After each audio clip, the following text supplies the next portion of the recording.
to their schools. Na sasa tuelekee kule Pwani ambapo wazazi wamelaumiwa kutokana na ongezeko la visa vya utovu wa nidhamu na matatizo ya kiakili miongoni mwa watoto katika kaunti ya Kilifi.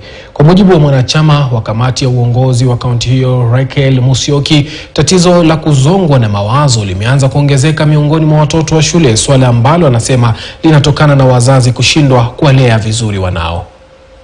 Tutacheza baadaye. Cheke lo sangari ndio hilo.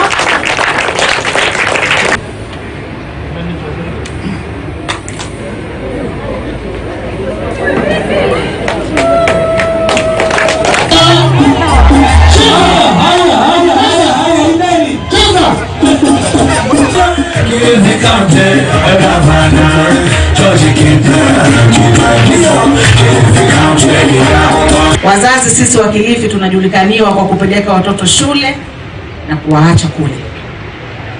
Tunasahau kufuatilia watoto wetu wanaendelea vipi mashuleni mwao. Wakifunga shule wakija nyumbani, wazazi wachache tuko na muda wa kuangalia report forms.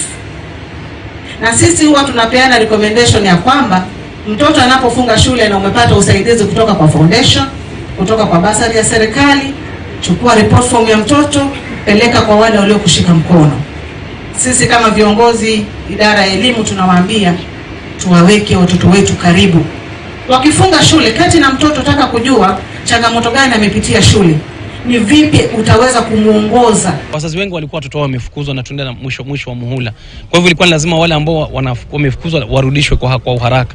Lakini kwa sababu kuna miundo msingi tumeweka sasa, tutakuwa bit patient ya kujipanga kama shule zinafunguliwa tuko tayari na zile ambazo tutakusanya baadaye, kwa sababu najua kuna watu ambao wako kule ofisini wanazidi kukusanya na zile pledges ambazo tumekuwa nazo. Lakini kila mwaka kuanzia mwaka ujao tunahakikisha kwamba hii exercise tunaifanya mara 2, twice a year, na itakuwa tu ina supplement ile pengo ambalo litakuwa labda liko, lakini lengo ni kwamba tutakuwa na zile stakabadhi records ama statistics za watoto wote ambao wako shuleni ama wanatakana kuwa shuleni, ili kwamba kila mtoto aweze kufikiwa, kila mtoto awe ako shuleni, na kila mwalimu hakikishe kwamba watoto wake wote wameweza kulipiwa karo.